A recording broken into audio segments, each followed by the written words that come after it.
শুভ সকাল। জয় কৃষ্ণকালী মায়ের জয়। তোমরা সবাই ভালো আছো? আজ বৃহস্পতিবার।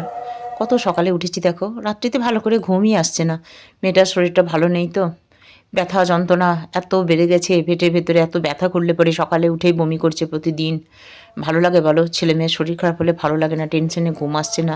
এই সময় অ্যালার্ম দিয়ে আমি এই সময় উঠি। এর কত আগে উঠে পড়েছি। এবার পায়ের আমার ব্যায়ামটা করতে হবে, কারণ ঘুম থেকে উঠেই সব কাজকর্ম করতে পারি না। ওই যে সেই গোড়ালির ব্যথা করে না, ডাক্তারবাবু বলেছেন ব্যায়ামটা না করলে হবে না। এটাই আমার সারা জীবনের সঙ্গী। ব্যায়াম করার পর তারপরে হাঁটাচলা করতে পারি। বৃহস্পতিবার আছে, ঘট বসিয়ে পুজো করতে হবে। ঘরটর সব পরিষ্কার করে স্নান করে নিলাম, মাথা ভিজিয়ে স্নান করলাম। বৃহস্পতিবার তো মাথা ভেজাতেই হবে। পুজোটাও সেরে নিলাম। এরপর রান্নাবান্না করতে হবে। এই দেখো একটা ফুল ছিল, ফুটেছিল।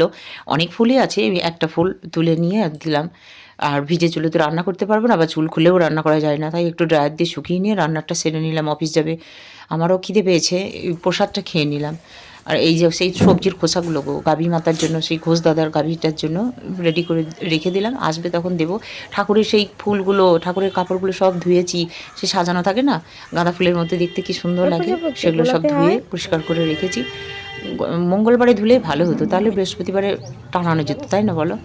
এত মনটা খারাপ গো, চাপা একটা যন্ত্রণা, মানসিক একটা চাপ অনুভব করছি, জানো? ভালো লাগছে না কিচ্ছু।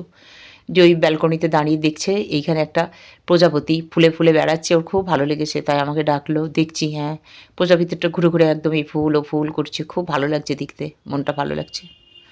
তো চলো, এই প্রসাদগুলো রেখে দিয়েছি, হরদাকে দেবো। ওই ডে গার্ড দাদা টিফিনের সময় হরদাকে দিই। বৃহস্পতিবারে অনেক রকম ফল মিষ্টি থাকে তো, তাই তখন দিই। আগে সেই রেখাকে দিতাম, তোমরা দেখেছিলে।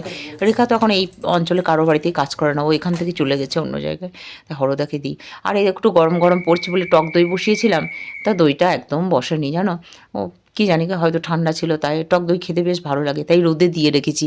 রোদে রাখলে যদি বসে যায়, আর না হলে আবার সেই কালকে বসবে, কালকে খাবো। তোমরা ভালো থেকো, সুস্থ থেকো।